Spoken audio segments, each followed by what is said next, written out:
नए कृषि कानूनों को लेकर बनी सुप्रीम कोर्ट की समिति में से एक सदस्य भूपिंदर सिंह मान ने खुद को अलग कर लिया है। मान भारतीय किसान यूनियन के अध्यक्ष हैं और वे इन तीनों कृषि कानूनों का समर्थन कर रहे हैं। हालांकि अब उन्होंने अपनी चिट्ठी में कहा कि वे पंजाब और किसानों के हितों के साथ समझौता न करने के लिए किसी भी पद का त्याग करने को तैयार हैं। उन्होंने पत्र में किसान यूनियंस और जनता के बीच की भावनाओं और शंकाओं का भी हवाला दिया। मान ने लिखा, एक किसान और एक यूनियन नेता के तौर पर किसान यूनियंस और जनता के बीच फैली शंकाओं को ध्यान में रखते हुए मैं किसी भी पद का त्याग करने के लिए तैयार हूं, ताकि पंजाब और देश के किसानों के हितों के साथ समझौता ना हो सके। मैं समिति से खुद को अलग कर रहा हूं और मैं हमेशा अपने किसानों और पंजाब के साथ खड़ा हूं। राजधानी दिल्ली में अब फिर से चिकन बिकेंगे।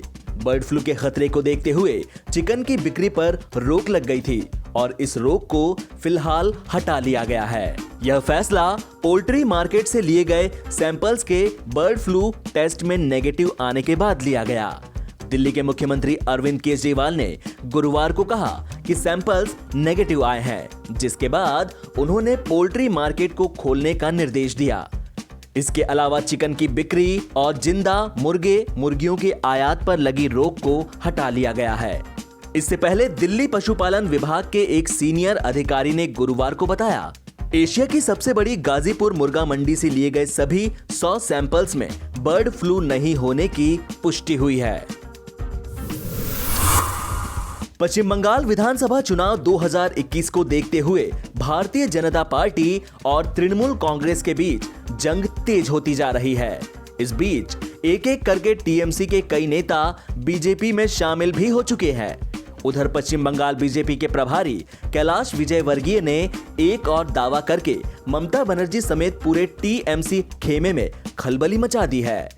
कैलाश विजयवर्गीय का कहना है कि मेरे पास 41 विधायकों की सूची है, वे बीजेपी में आना चाहते हैं, मैं उन्हें बीजेपी में शामिल करूंगा तो बंगाल में सरकार गिर जाएगी। हम देख रहे हैं कि किसे लेना है और किसे नहीं।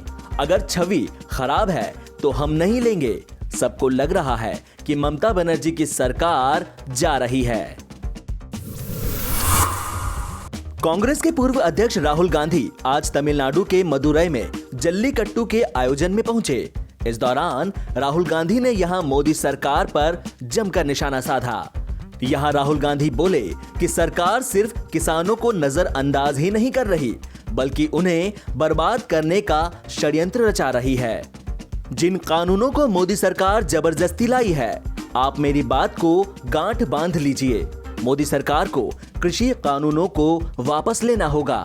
राहुल गांधी ने यह भी कहा कि किसान इस देश की रीढ़ हैं। सरकार किसानों को इसलिए बर्बाद करने की कोशिश कर रही है क्योंकि वह अपने 2 या 3 मित्रों को लाभ पहुंचाना चाहती है। राहुल गांधी बोले कि वो किसानों के साथ हैं और उनकी हर मांग का समर्थन करते हैं। जिन कानूनों को मोदी सरकार जबरदस्ती लाई है, उन्हें वापस ले जाना ही होगा। हरियाणा के मुख्यमंत्री मनोहर लाल खट्टर ने गुरुवार को चंडीगढ़ अंतर्राष्ट्रीय हवाई अड्डे पर चंडीगढ़ हिसार फ्लाइट का उद्घाटन किया। यह उड़ान एक एयर टैक्सी के तौर पर होगी। इसकी वजह से चंडीगढ़ और हिसार के बीच की दूरी महज 45 मिनट ही रह गई। उद्घाटन के समय खट्टर ने कहा कि यह 4 सीट का छोटा सा जहाज है।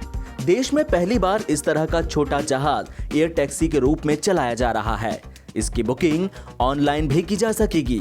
यह पहला चरण है जिसमें किराया लगभग 1755 रुपए होगा।